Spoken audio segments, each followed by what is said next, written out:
Hey, yo, it's me, Pops Fan Marmalade, and you're watching the Comics-Related Madness Network.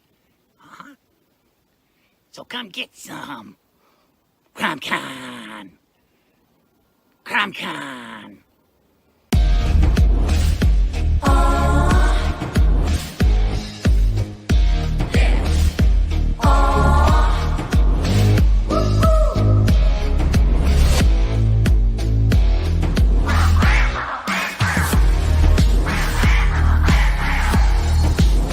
Your favorite podcast is Critical Blast.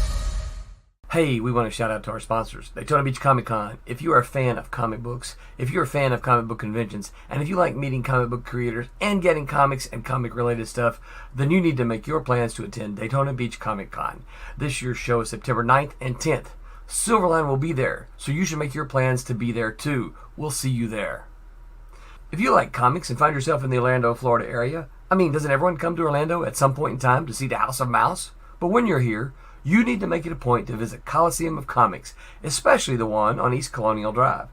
They carry Silverline comics, even a limited edition Coliseum of Comics version of our comics. So, when you go, be sure to ask for Silverline Comics and tell them we sent you.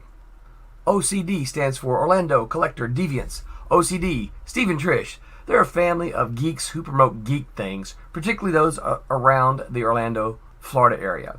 They're big supporters of Silverline, and we think you should be supporters of theirs too. Go give them some love. If you are an independent comic book maker and you need to get your independent comics made, you need to look no further than Kablam Digital Printing. They print our books, and they do a bang-up job. They're not only trusted by Silverline, but many, many independent comic book makers. Head on over to kablam.com and see for yourself just how easy it is to have your comic printed by them. And tell them Silverline sent you. Hi, this is Tim TK, host of That Silverline Show on Tuesday. Join us at 11 p.m. Eastern, 8 p.m. Pacific every Tuesday night as we discuss pop culture and the joys of making comics. And I'm Scott Wakefield, host of Silverline's Wednesday Wham, where we talk about comic books and all kinds of great storytelling, sometimes with incredible guests. And we want you to join us Wednesday nights from 8 to 9 p.m. Eastern. We'll see you there. I'm Roland Mann, and I host Silverline's Silver Sunday. Join me every Sunday at 8 p.m. Eastern as we make mine Silverline.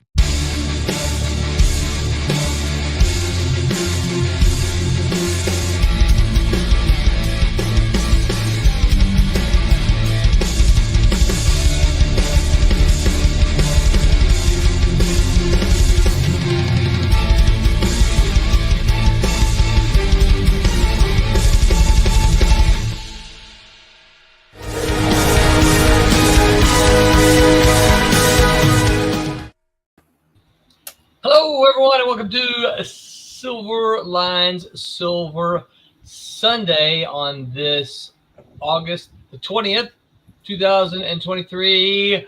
I am your host. I am Roland Mann. I am with my usual suspect partner in crime, Thomas Formonti. Say hi, Thomas. No, I'm not saying anything. I refuse. Joining us today, our special guest, Mr. JC Vaughn. What's up, JC? How's it going, guys? We are good. We've already got comments going on here. Oh no. Jaden 0428 says hello. Howdy. Everyone. Hello, Jaden. Thank you for dropping in. Listen, you guys, if you got questions for JC, I'm going to ask him a bunch of questions, but if you've got them, bring them on. We'll put him on the spot. Absolutely.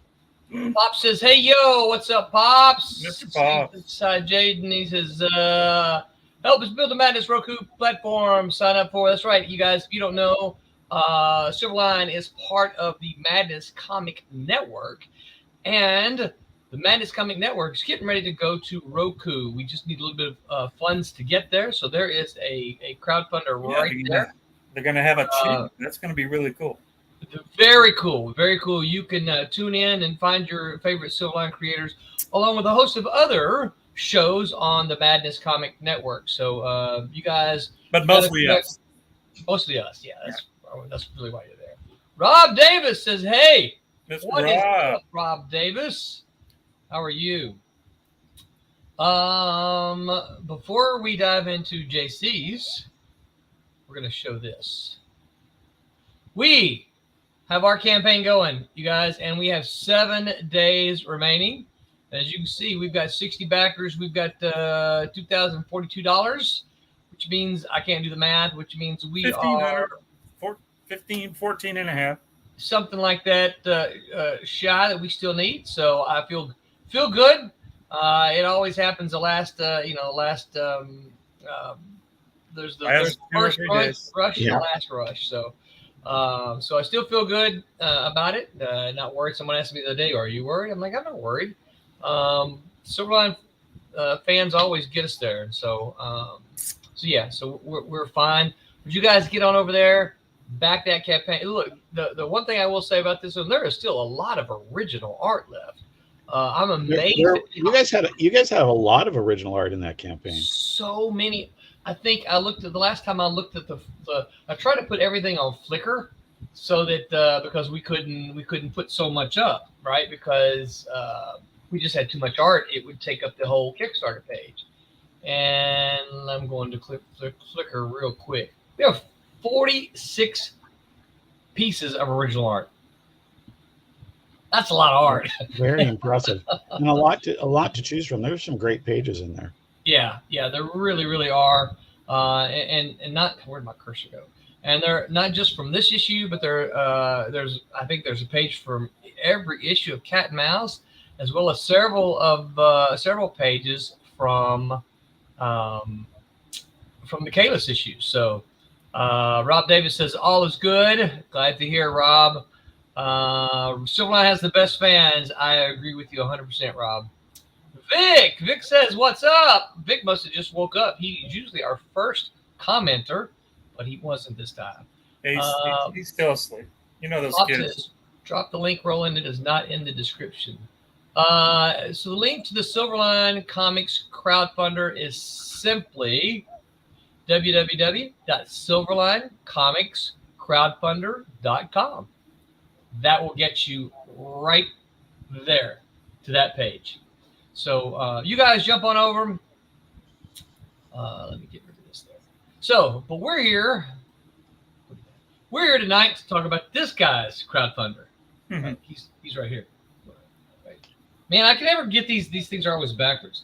And just so you guys know, I know sometimes you think, well, you're just promoting him. But I'm a backer too.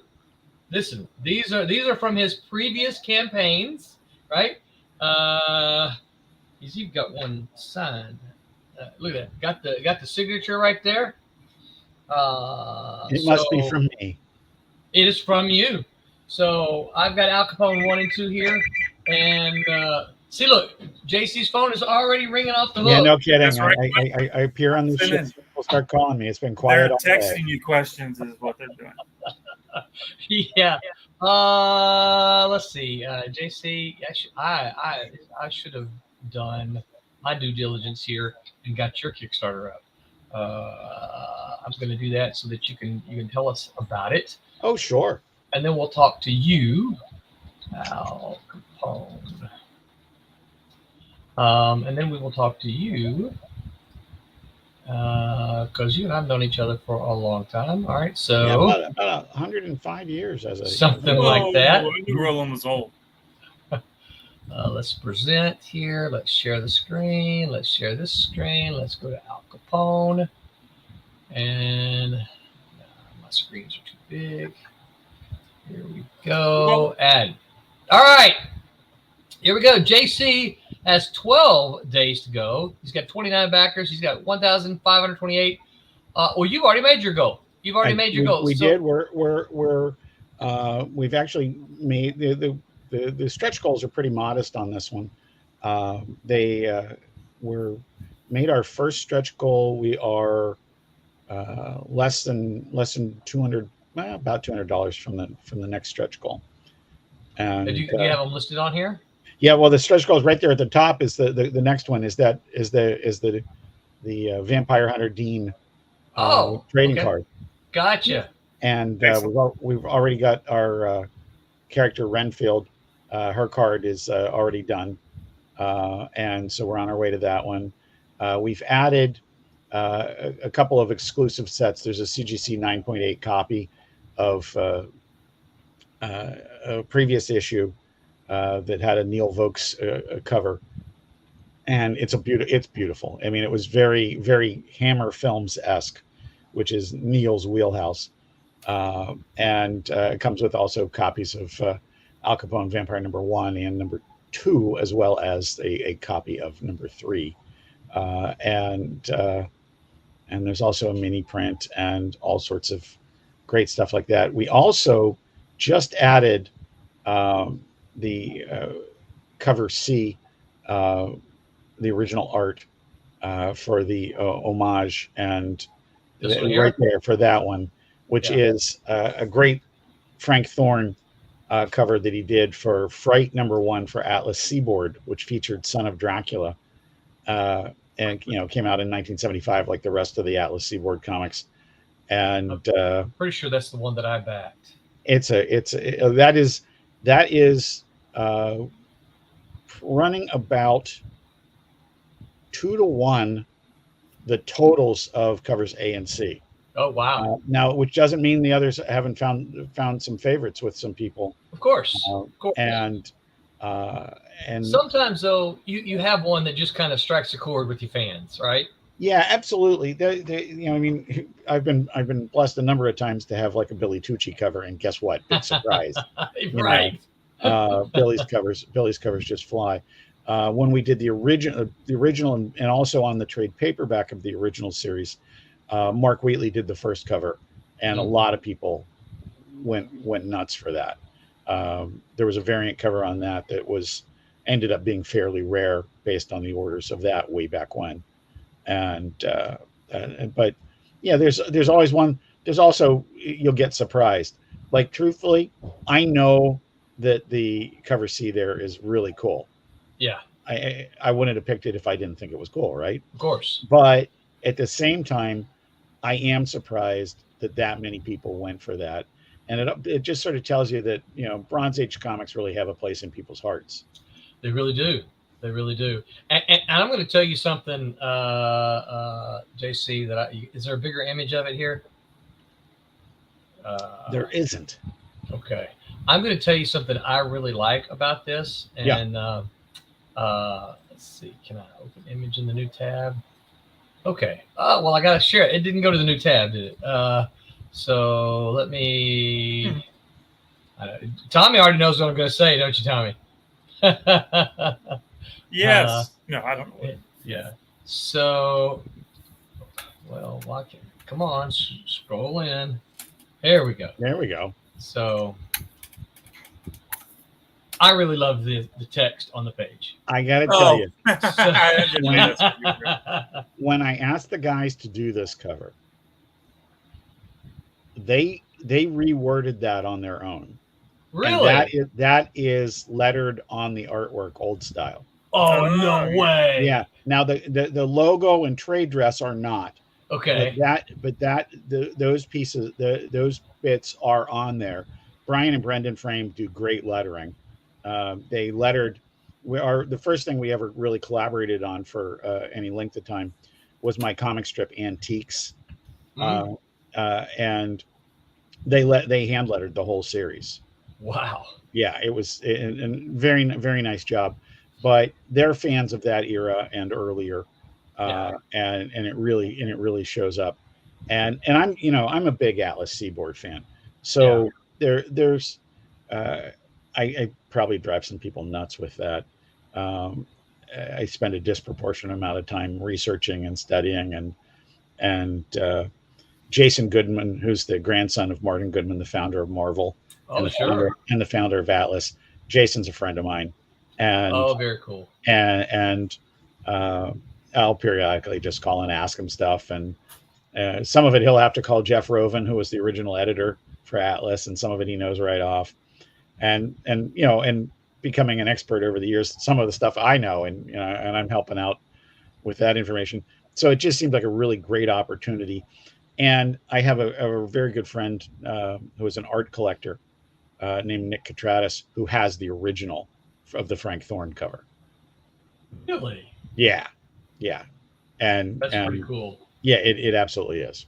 So Everyone, I've just dropped the link into the chat for all of you guys here. So I know you can probably see, well, you can't see it now because I'm on the image, but you can probably read it when I'm there. But I'm dropped the link in for all of the places that we stream to, which includes YouTube, Facebook, Twitch. Let's see, there's got a couple other comments here. Vic says, wait, I've seen this book before. It has the Atlas. You're exactly right, Vic. And now you know exactly why you've seen it. In fact, I think it was, don't hold me to it, Vic, but you might not have seen it, but it was on the first or second update for the Cat and Mouse and Kayla's Kickstarter. So Very nice. Rob says, we've probably known each other for 2 centuries. Yeah. You know, the great thing for me about Atlas Seaboard was a kid in my 8th grade art class that really wanted my Invaders #2. And oh, this is like a Captain America vampire. And he kept on throwing in extra comics to sweeten the deal. And Atlas Seaboard wouldn't have been gone for too many years at that point. Maybe 2, 3. And he threw in Iron Jaw #1 and 4, and they did exactly what they were supposed to do. They looked like Marvels I didn't know. Mm-hmm. And I mean, yeah, okay, fine. I started measuring the trade by weight. He was throwing in so many comics, and I fell in love with Iron Jaw, and then shortly after that, I mail ordered my first back issue of a comic, which was Nick Fury #10. That had been. Do you remember Marvel in the 70s? Two times, 74, 75. They did Marvel's giant superhero holiday grab bag treasury editions of Christmas. Oh, of course, yes. Okay, the second one had Nick Fury #10 in it, and I was so in love with that story, I had to mail order it. So I mail order it, and I get a catalog from the guy. And one of the things in the catalog, I noticed that none of the Atlas Seaboard issues went any higher than #4. And I was, 8th grade or whatever. I couldn't imagine that comic companies could go out of business. Right. Like what? How? Right. Yeah. And that was the start of me going down the rabbit hole on Atlas Seaboard. I've written extensively about it. I've included them in the Overstreet Guide to Comic Book Price Guide to Lost Universes. Yeah. I've staged museum exhibits about them. And I'm just one of the handful of guys that are just absolutely obsessed with this. And it started with that trade in 8th grade. And so it just sooner or later, I had to do something that was a flat out homage to, of course, that. Yeah. So, yeah. Yeah. Well, I'm a big fan. I don't know if you noticed, but all the new Silverline titles have text on the page. I like balloons personally, if it works with the art, but yeah, that's something that we've started doing. I guess we started at what, Tommy, about 2 years ago? A couple of years. Yeah. Yeah. I've done that on, I did that on the cover of our Overstreet Free Comic Book Day issue a couple years ago. I think it was 2 years ago. We had a crossover between Painkiller Jane and Yosagi Yojimbo, and we basically always would, well, not always, but for several years running, we had like a little stamp on the cover that says, "We promise this scene does not occur in this comic." Right. and so we had there's some word balloons on that cover, and it was quite a bit of fun and got a good reaction to it too. Want to say hi to a couple of other folks dropping in here. Romo Art says, hey guys, hail and good evening. Hey Romo, thank you for dropping by, saying hi. He says the art looks great, JC. Well, I've been super fortunate with the folks I've worked with. Seriously, one of the advantages of being the guy who recruits the cover artist for the Overstreet Comic Book Price Guide is that I'm working with the very top guys in the business. Yeah. And so the flip side of that, the unfortunate side is, well, that sort of sets my standards very high. Right. And I've been fortunate, really fortunate, to work with Brendan and Brian Frame on so many different things across so many years. And that's not the only folks that I work with, but they're the guys that I've worked with over and over and over. Yeah. Yeah. Christian Zaffo says, hail all, and hail chat, hail Christian. Thank you for stopping by and saying hello. Be sure to check out JC's Kickstarter. Oven says, hello, Silverline family. Hey, Oven, good to see you here, sir. Daytona's coming up a little bit, Oven. Hopefully we may see you there. Maybe, possibly. And then Vic says, you mean Tiger Man and Hands of the Dragon aren't huge hits? Well, I gotta say, Tiger Man in the hands of the right team absolutely could be. Yeah. I unquestionably, Hands of the Dragon, it was a Master of Kung Fu offshoot, Right. But that was very of the moment. I mean, there were so many Kung Fu movies back then that it would have been odd for them not to add a title like that. Yeah. So who owns the rights to all that Atlas stuff now? Jason Goodman, and he's got some business partners that came in. Man, I used to remember when everything happened, and since COVID, I don't have any idea when things happen. I'm not even sure what year it is. It's like instant old man switch, click. But they have some Hollywood partners, okay, that bought in, and there's a real good chance we'll see some of these things manifest. Of course, when the strikes are over, right? But that I think there's some interest in it. So, as far as Beyond Comics, you mean? Oh yeah, and if that happens, it'll be a lot easier for us to get some comics out of it too. Yeah, that would be great. And to me, I'd love to have great, either archives or omnibus style collections of this stuff. Oh, that would be nice. You could probably do a great one. The easiest one to clean up and reproduce would be the black and white magazines. Thrilling Adventure Stories, of course, issue number 2. It has an Neil Adams cover on it. It has an Archie Goodwin and Walt Simonson immediately post Manhunter story, Samurai versus Giant Spider. It's got Russ Heath, John Severin, Jack Sparling, who's totally serviceable, is like the low water mark, and Alex Toth. Wow. I think it's the single greatest black and white comic magazine ever produced. Wow. Now, most of that stuff, to my knowledge, most of that stuff you can find in the dollar boxes, if you can find it. I mean, they don't really have value, but the hard ones to find are just like anything that's been in the quarter boxes for years. Try finding it in grade. Right. Yeah. And so there's a real disparate spread between reader grade copies and higher grade. Now, keep in mind, the highest of the high end on this is still not super pricey. Right. But what I would say is try and find me any copies of Vicky 2, 3, and 4. You can find the number 1, and usually with this, and it has a square spine, usually with the spine rolled. And I'm gesturing with my hands so you can tell I'm serious. But I'm really fortunate that I've got 2 Vickies. I've got like a 9.0 that I could trade. If anybody ever were to stumble on a 2, 3, and 4, we could make a deal. Wow. They are the only comics that I'm missing from the Atlas line. But there are some that I'll pick up every time I find them. Right.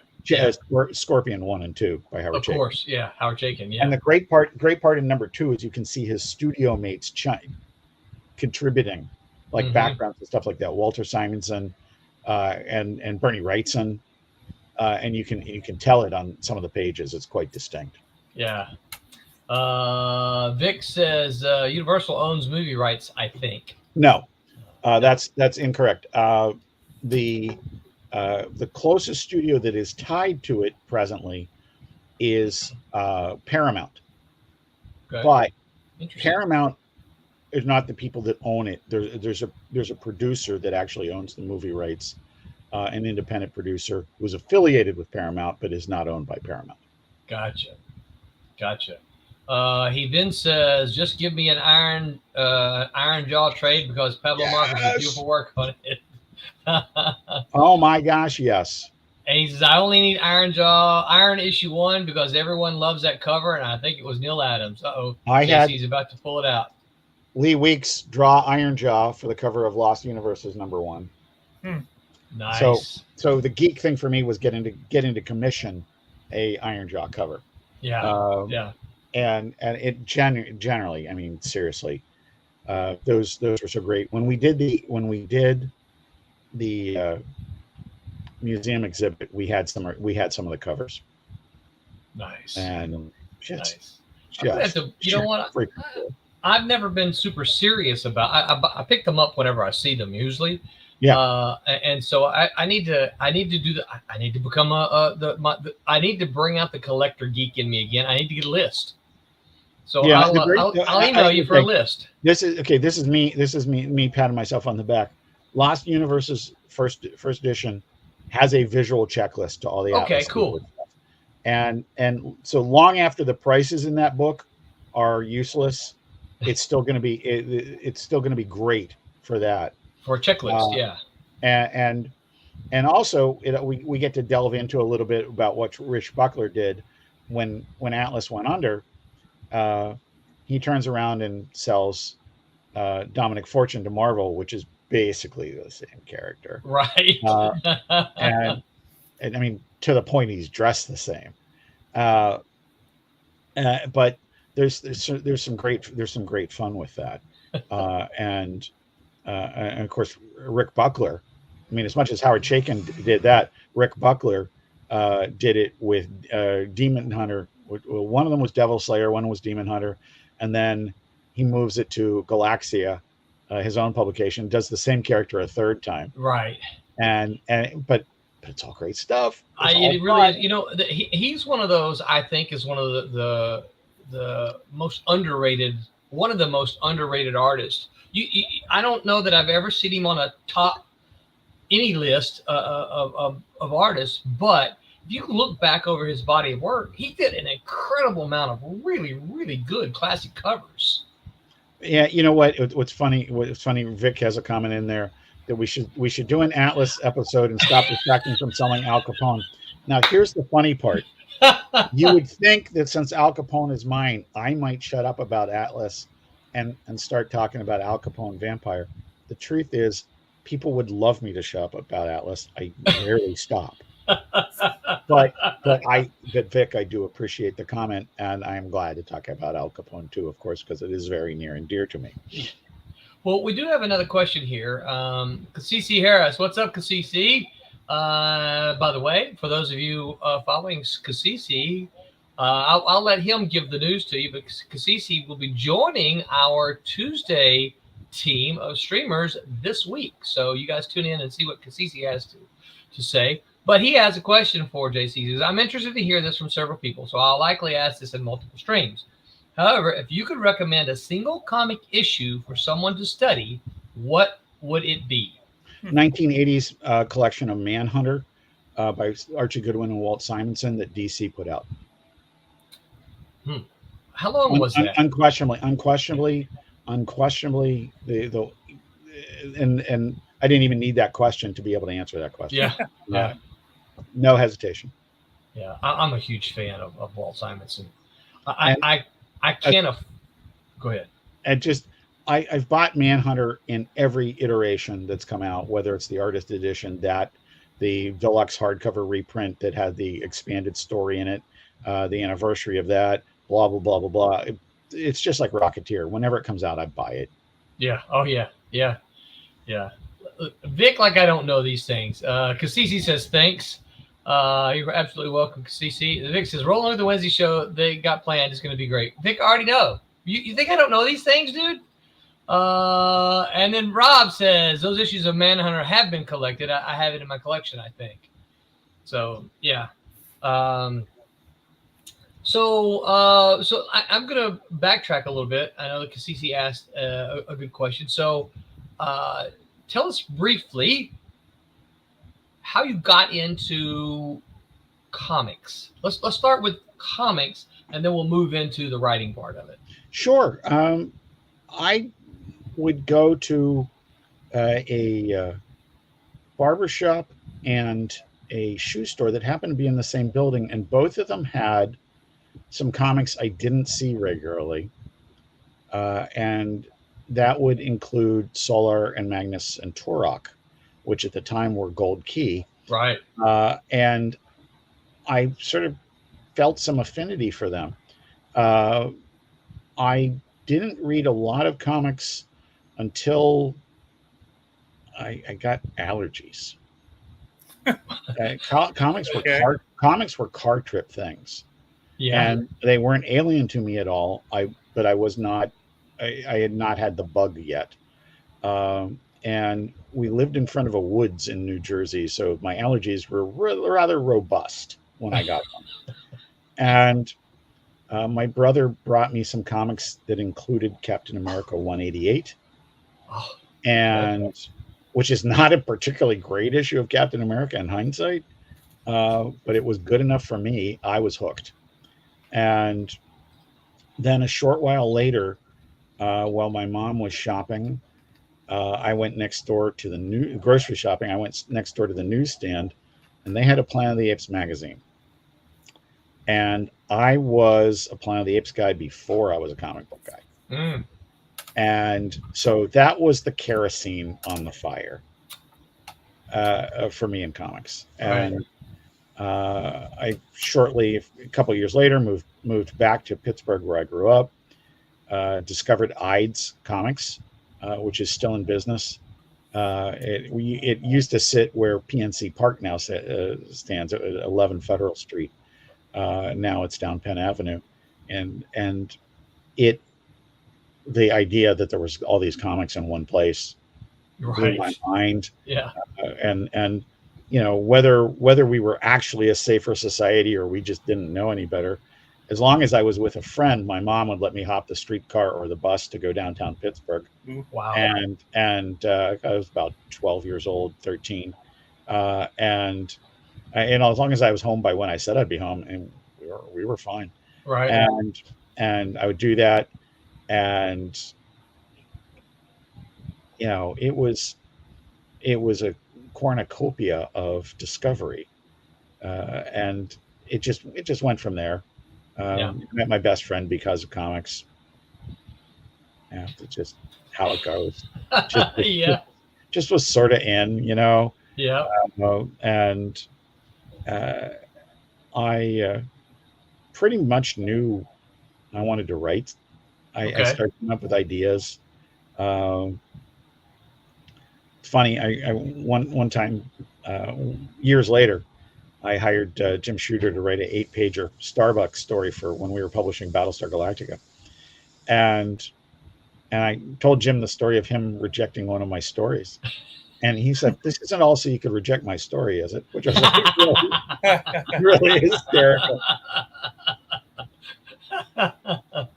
All right. So I did that. I did the route that so many of us have done in the business, where I worked in the retail or sales side of the industry.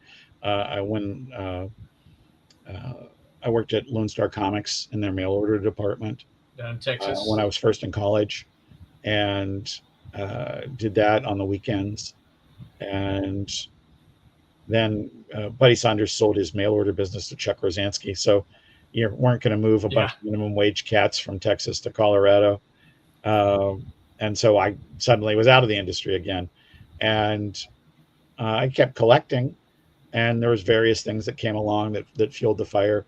You know, probably going to get a little bit of this out of order, but First Comics, there was a good period of 2 years where you just had to buy everything they were putting out. They were so Right. good. Oh yeah. And then Eclipse, then Kamiko. They had shorter periods where you just had to get everything, but they both had them. That was some good stuff. Yeah. And then my real intro, where I started making the connections, was the Malibu Ultraverse, where I was part of the fan advisory network, and I ended up meeting people like Roland and Tom Mason, Dave Obrich, and Chris Ulm, and really, corresponding with these guys. I was at Steve Gerber was the first person to ever send me a compressed file. He sent me a script so I could see how it was done. Yeah. And like that. And it was really, it didn't stop. And then when we moved forward a few years again, and Bob Overstreet was selling his company to Steve Jeppe. Some of Bob's people didn't want to make the move from Tennessee, and I'm like, I'll go. And so, wait, and Overstreet was in Tennessee? Yeah. How did I not know that? What the heck? Cleveland, Tennessee, man. Get out of here. Really? Yeah, really. I had no idea.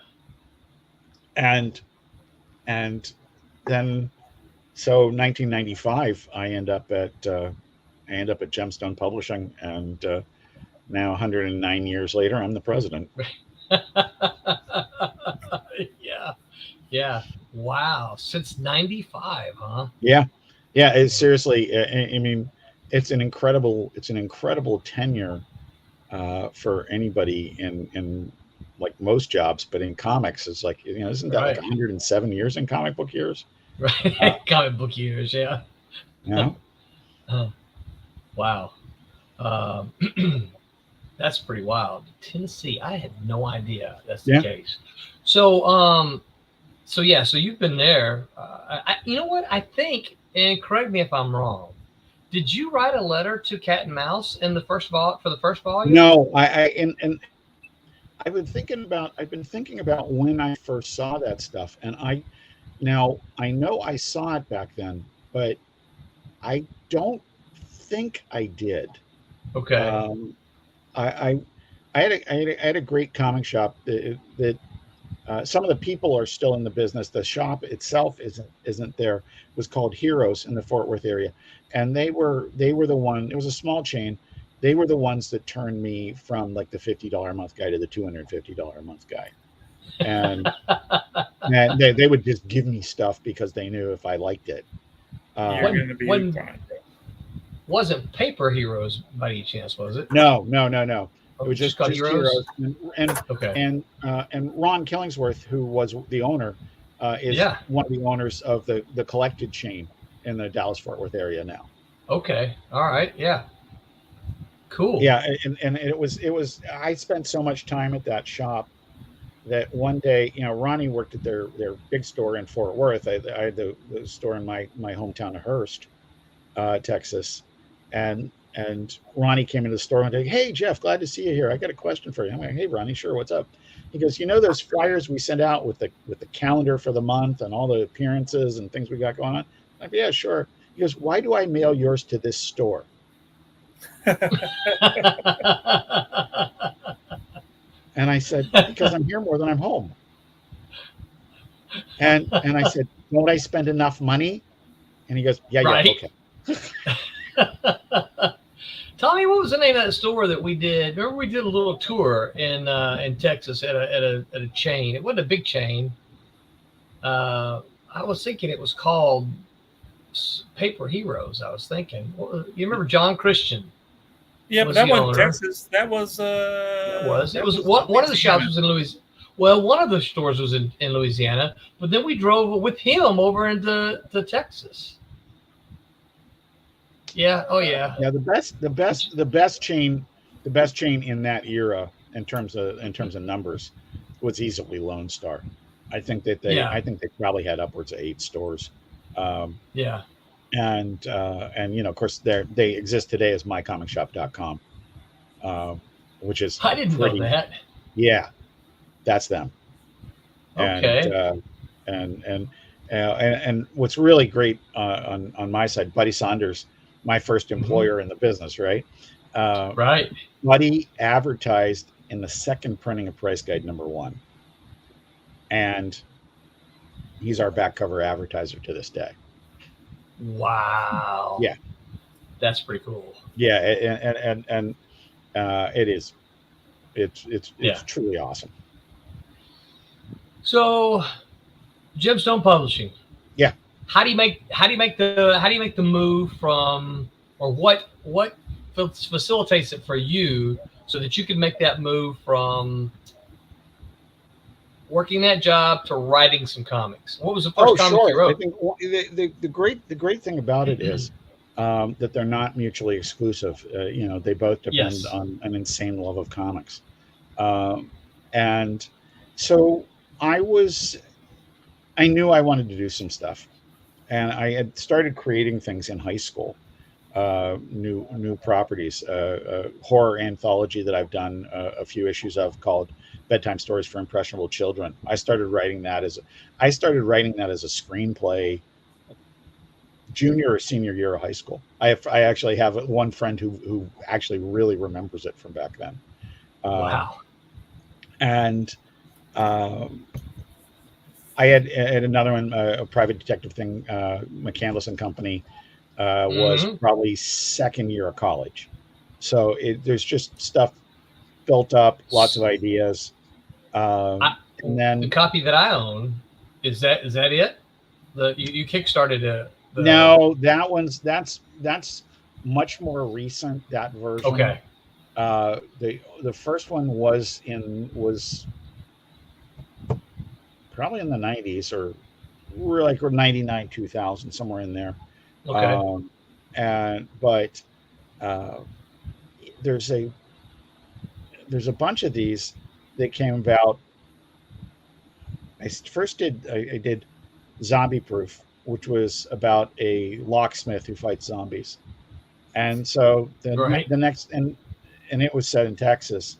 And so the next logical thing was that was your first one? It was an HVAC repairman who fights vampires. And that one was set one town over from where I grew up in Pittsburgh. Are y'all having internet issues, family?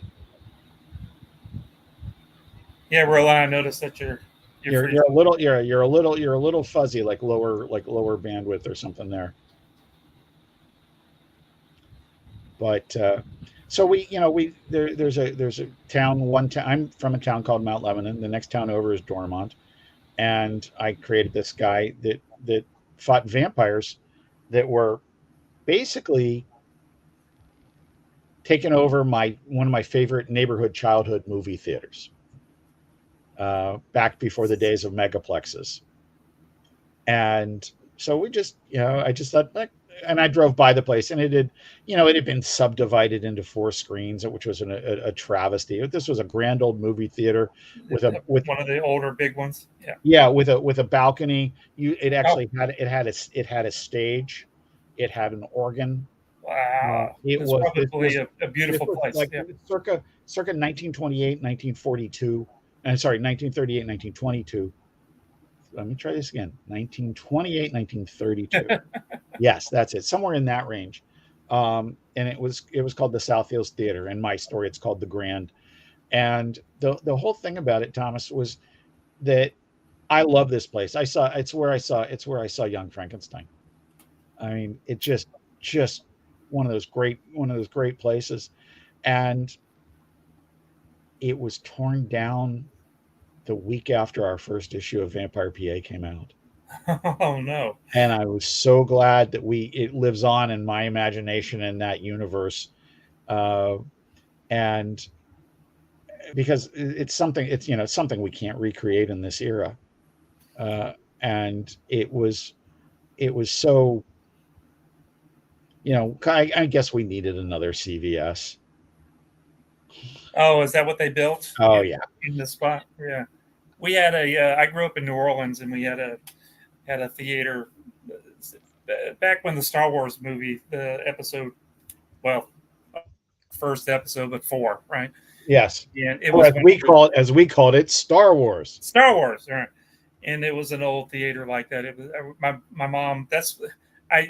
At one point I forget how many times I've seen Star Wars, but it's a good in the theater. I've probably seen it, 30, 40, 50 times if any. I got 18 times first run. Yes, yeah, and it was a theater like that and it was one of those. My mom would drop my brother and I off, and it was like $1.50, $2 or whatever, and it was one of those like you're talking about with the balcony and all that kind of stuff. It was a beautiful place. It was one of the first theaters where the scene with the. I know this is Roland wants to get back on the subject, but the scene with the when they're going across when they're swinging across the thing, when the Death Star, this theater had some sort of fancy sound system, and there was all this echoing and stuff going in this theater through that section. That was so cool. So I saw Road to Perdition in an old theater like that in Washington, D.C. called the Uptown. And toward the end of the movie, there's that scene where Tom Hanks opens up with the Tommy gun. Yeah. And at first you just see the flashes and then the whole thing. And there weren't many people in the theater. We went during the daytime and it was just dark and it just reverberated. And I just echoing. Listen, I love great sound systems. I love the fact that you can get great sound at home today that has stuff that moves behind you. And I have a colleague, my frequent writing partner, Mark Haynes, who's done a dramatic podcast with the Dolby Atmos sound, and you have to listen to it with headphones because it's just incredible. But I so miss that kind of experience. My parents took me to the drive-in, so the first Bond film I saw at the drive-in was Goldfinger. Wow. Okay, so I'm a toddler at this point, like barely, right? But as a young teenager, like real young, like 13, really, like right there, Spy Who Loved Me, Gateway Theater, downtown Pittsburgh, another great grand old movie palace, and like opening day, maybe 2,000 people there, and Bond skis off the mountain, and then the Union Jack parachute opens and the place erupts, and that's what you're missing at home, man. Yeah. You're absolutely right. This is a good question here. Owen does said I missed you guys at Infinity Toy and Comic Con this year. A lot of other creators can come this year. Owen, I'd say Tommy and we weren't invited this year, so I didn't even know it was going on. I was talking to Steve about that. I saw him on there, and I jumped on. I don't know if you saw him. I said, "Steve, where are you at?" And he said, "Oh, I'm at such and such. Where are you guys at?" And I'm like, "Well, apparently I didn't know anything about this show." We didn't get the call this year, so hopefully he'll invite us back for next year, Owen. Oh yeah. But but wait, we didn't get the call this year. Christian has a good question here, but Rob Davis is my complaint. I have no idea what happened to my internet. I'm sitting here talking away, and then suddenly I noticed you guys were frozen, and I'm like, "Hello!" And then suddenly the screen. The funny part was we weren't frozen, but neither were you. You were asking your family if the internet was still connected. That's right. No. I was trying to figure out how to end this thing. I'm like, okay, I don't have any controls of anything. I'm fixing this. So did you see me get up and go in there too? No, that's about when it cut off. Yeah, and then all of a sudden we go stretch. And that's how we got talking about movies and movie theaters. But honestly, there actually is a tie to this, which is it goes back to that's Vampire PA. And Vampire PA was originally, I did a 3-issue miniseries based on a short story I did. And this all springs out of my whatever you want to call my sense of humor. It has literally the only thing it has to do with Vampire Hunter D is I misunderstood the title the first time I heard it. Oh no. And that's where Vampire Hunter Dean came from. Oh, and I so thought you were that going to was the say I thought it was Vampire Hunter because and so I wrote a short story that appeared in a prose anthology, and then I go, yeah, this should be a comic book, and so we created Vampire PA. Got a brilliant logo from Mark Wheatley, who also colored the original miniseries by miraculous timing, and just I really enjoyed it. And then we decided to do a one shot called Vampire PA Bite Out a Crime. And because while I was writing that, in the middle of that, Al Capone shows up, because why not? Right. And then just Al Capone Vampire came out of that. We've had a real good time with the first two issues. The third issue, I wanted to do something different, because in the first two issues, I've had some really great backup features. Mm-hmm. I had a novella that a comic novella that I've always wanted to get out there in number 2 called Dreaming with Mary Sutherland. And that was great. But this issue 3, is 48 pages, cover to cover, wall to wall, crazy Al Capone vampire action. Okay. Well, Christian does say, are there any plans for a Marilyn Monroe succubus?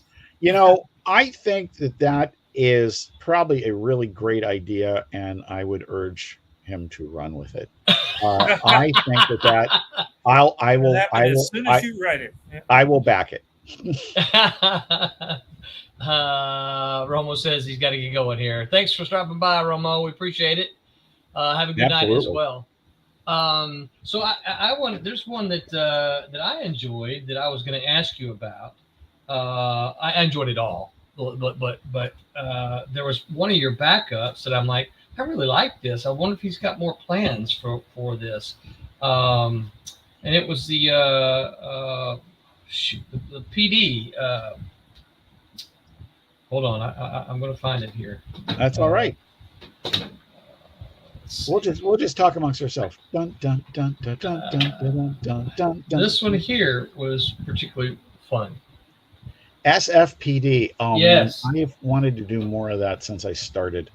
I don't know when I came up with it that I was writer enough to do it now. Then I could do it now, and I could do it justice. And I definitely have some plans to do some more with that. Okay, that's good. I love to hear that. That's a gorgeous piece of art right there. Dan Lawless, man. My goodness gracious. Dan Lawless. And that what was really great about that was that I wrote my page descriptions basically referring to page compositions, to panel layouts from Walt Simonson and Frank Miller. And I had never worked with Dan. I had never met Dan at that point. And it turned out he was a big fan too. So we were using the same language. And what happened was my friend Scott Braden created, with another friend, Mike Malbrough, created a character called Kent Menace. And they had a villain called the Retro Mariner. And that basically one visual and the name was all we were handed. Wow. And so we cut into, came up with the origin of the character. And I finally got to use the thing that I dreamed up like 25 years ago, the Cthulhu hoop. Right. The Cthulhu hoop. And it's really funny. I called Scott Braden and I said, "Hey, I really want to do this, but but here's the deal: Cthulhu hoop is trademarked to me. You can totally use it in your origin. I don't care, but this is it's mine, baby." Which you must be talking about that right there. That's exactly it, man. Right there, the Cthulhu hoop. That's pretty funny. And I will hang on to stuff like that. I'm not kidding when I say 25 years. Just good writer never throws anything away. Oh man, you just got a couple of manila folders full of discarded ideas, unused yet are ideas. Yeah. Discarded would be too strong a term. It would be too strong. Yeah, you saw me edit myself as I was speaking, right? Yeah, no. You don't throw anything away. You just put them in a file for future use. So So yeah, you mentioned zombie proof earlier, and I think that was the. I'm not a zombie guy. I'll tell you this right now. Yeah. And but I've known you for a long time. You're my friend. I know that I knew I was going to get quality work, so I backed zombie proof. I enjoyed the heck out of it. Matter of fact, I think, and correct me if I'm wrong, I think I even dropped you a note that says, "Hey, I just read this and I enjoyed this," and an email. The great thing for me about Zombie Proof was I made a deal that I would never make not knowing somebody again, because I've partnered with people and given them half ownership of something that now will never go anyplace else. Right. And when I met Vincent Spetzer, we sort of made the deal like on the like within an hour of meeting each other, and I've never regretted it. Okay, good. And the reason there isn't more is because he's been so successful doing film development stuff. He's a storyboard guy and concept artist, and he's also a teacher, and so he's been pretty booked. But I really want to do more. I know the next two stories. Oh, cool. Good. And we actually have some really good material if it can ever come to pass. If somebody drops a huge chunk of change on me, I'll just pay him not to work on the other stuff. Right. But Zombie Proof is my love letter to George Romero. When I was a kid, my second stint in Pittsburgh, Romero was making Dawn of the Dead out at Monroeville Mall, which were many years right across the parking lot from that was the Pittsburgh Comic Con. Oh. And I, at the point, we were watching, and each night on the news they'd show us about some of the filming and stuff like that, and like they wouldn't show you the scene with the zombies pulling the guy's innards out, but they would discuss it and then show you how it was made out of chocolate cake. And my brother and I, all we really needed for incentive was my mother going, "That's disgusting." That was pretty much all we needed. Yeah. And I was hooked. We were talking about Star Wars and seeing at the movie theater. I saw Star Wars during its original run 18 times. I saw Night of the Living Dead at the midnight movies when everybody else was seeing Rocky Horror. Yeah. I saw Dawn of the Dead at the midnight movies 19 times. Good grief. Yeah, I mean, it was Friday night. The time to go to Dawn of the Dead, and we actually turned it into a sing along too. Oh no. Oh yeah, there's a great scene where they're in the Sears store, and the guy's running through, and the zombie sort of tackles him, and he drives a screwdriver into the zombie's ear. We would sing it, Stanley, we want to help you do things right. Shoot. That's funny. and honestly, I deliberately avoid, because I knew I wanted to do it. I'd been working toward doing it. I deliberately avoided reading Walking Dead until I was done. Mm-hmm. And ended up very glad that we were totally different in tone. Right. The world is equally bleak, but my characters are still trying to see a way out, a way through. It's not their outlook is not bleak. The world's outlook is bleak. Yeah. Cool. Yeah. Well, I enjoyed the heck out of it, and I think it's probably, and you know how it is. I think it's probably one of those that I had backed, and it sat for a while. Yeah, sure. For me, it was the zombie book. I'm like, okay, I'm gonna read it because it's JC, but it's a zombie book. Not gonna stay at the top of my pile. But when I got around to reading it, I'm like, okay, this was a lot of fun. I need to. This was more fun than I really anticipated having, and so I'm like, I'm gonna let JC know. And one of the great things about it is that for me is that, like I said, I got to exercise that thing. I got to do it, and it was legitimately. I didn't at the time, but now have friends who worked with Romero on that, and they like it. Oh, that's good. so much of this stuff is hit or miss, and sometimes you Right. don't get a lot of feedback. Right. And then when you do from people you respect, it's a great thing. So, Roland, thank you. Absolutely. Yeah. Well, you are welcome. Yeah, that's one of those things that I feel like kind of I don't know. I don't owe it to you, and you don't expect it, but it's kind of like, I know that it's nice to hear every now and then, because I kind of feel, because like you said, you don't get a whole lot of feedback. I kind of feel that in general, comics don't get the kind of feedback they used to get back. No, I think what's really funny, we live in this era rather, where we can do this instant feedback, and now people can't put together letter columns anymore. I know. Or the only feedback is that I hate your stuff. It sucks. That's, they don't mind getting on the computer and telling you that they don't like your stuff. Getting people telling you that they like your stuff is a different story. You get to the point where you'd be happy with intelligent criticism. Yeah. And truthfully, I actually am. If somebody has something to say that can spark my brain to do it better, absolutely, bring it on. More power to them. Of course, I got a super thick skin about that kind of stuff. Yeah. The flip side of that is that if you say something stupid, I'll just kill you in a future issue. That's fine. Right.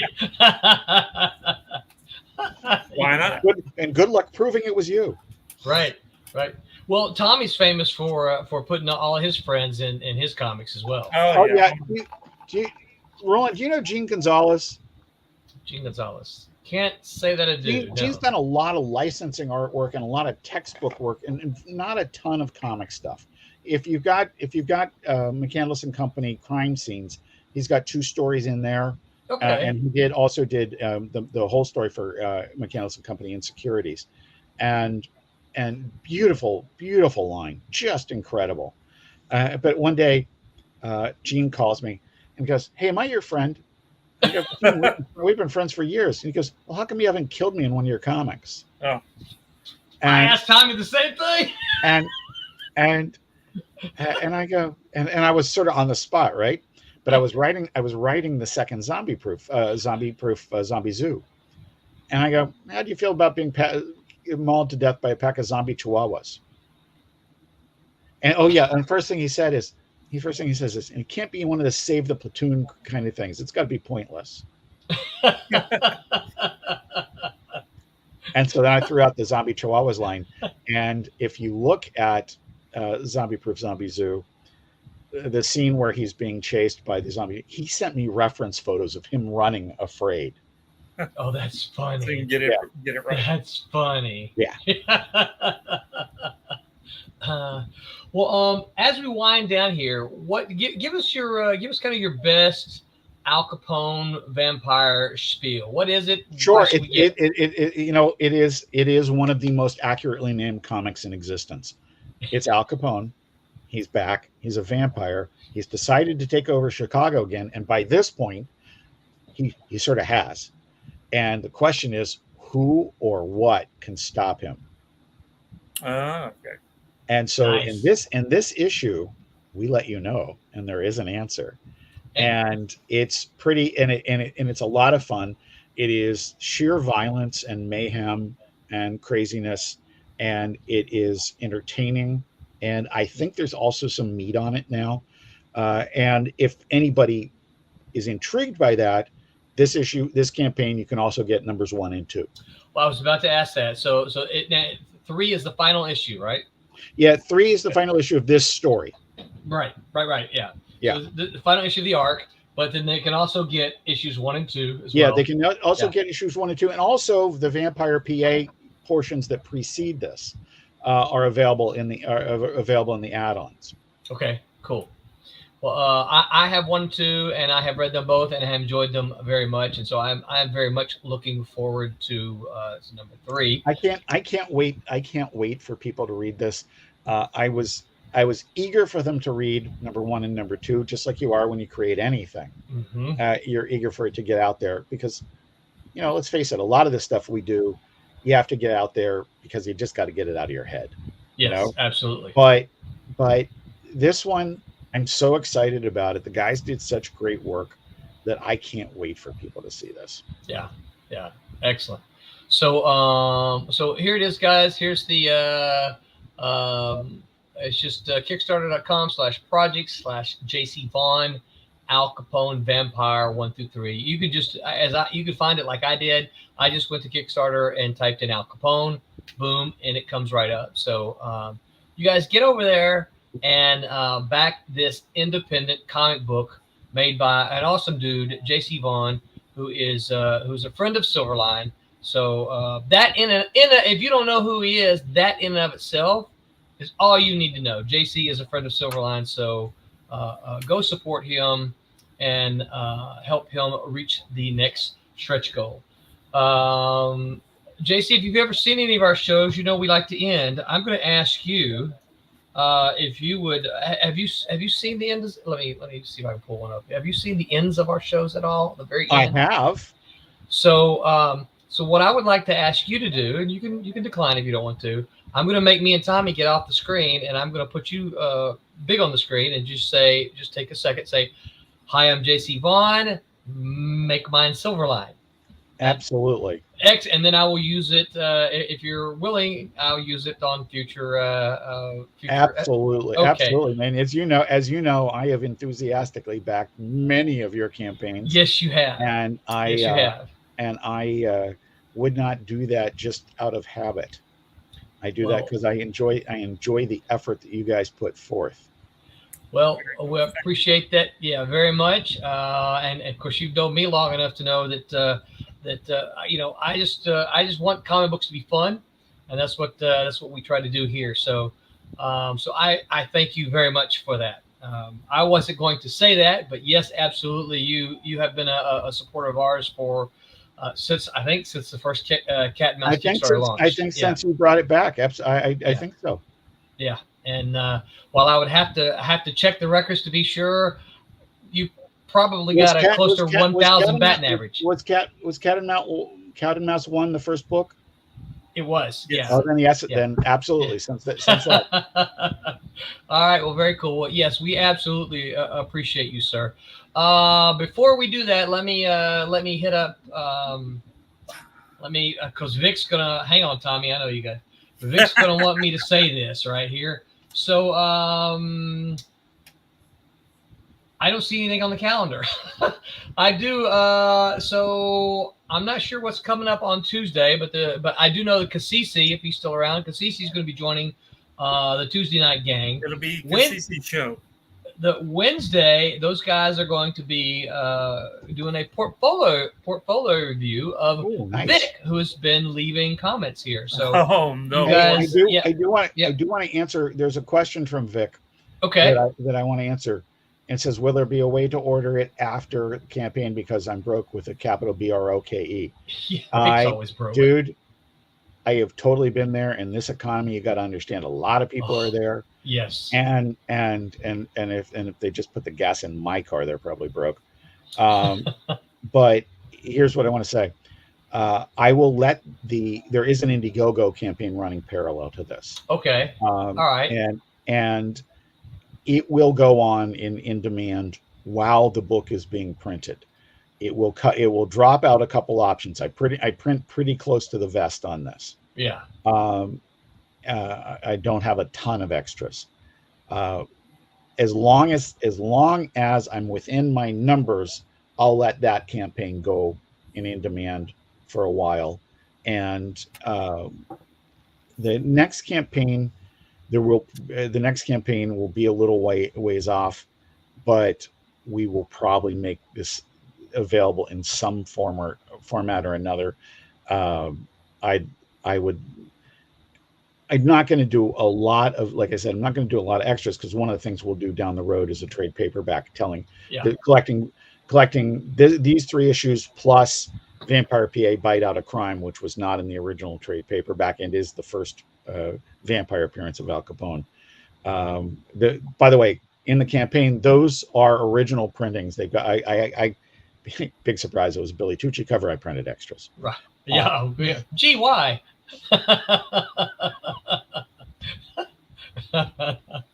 Yeah. So Yeah, thanks for letting cool. me ramble on to that, but I wanted to answer Vic about that. No, absolutely. That's a great question. Yeah, great question. All right, so Tommy, I'm gonna pop me and you off, and JC, as soon as you get the itch, go ahead and say it, and as soon as you're done, I'll pop up. I think it's Ross that will end the stream. So here we go. I'm removing me and Tommy. Hi, I'm JC Vaughn, creator of Al Capone Vampire. Make mine Silverline. My name is Ross Ritchie from Boom Studios and Make Mine Silverline.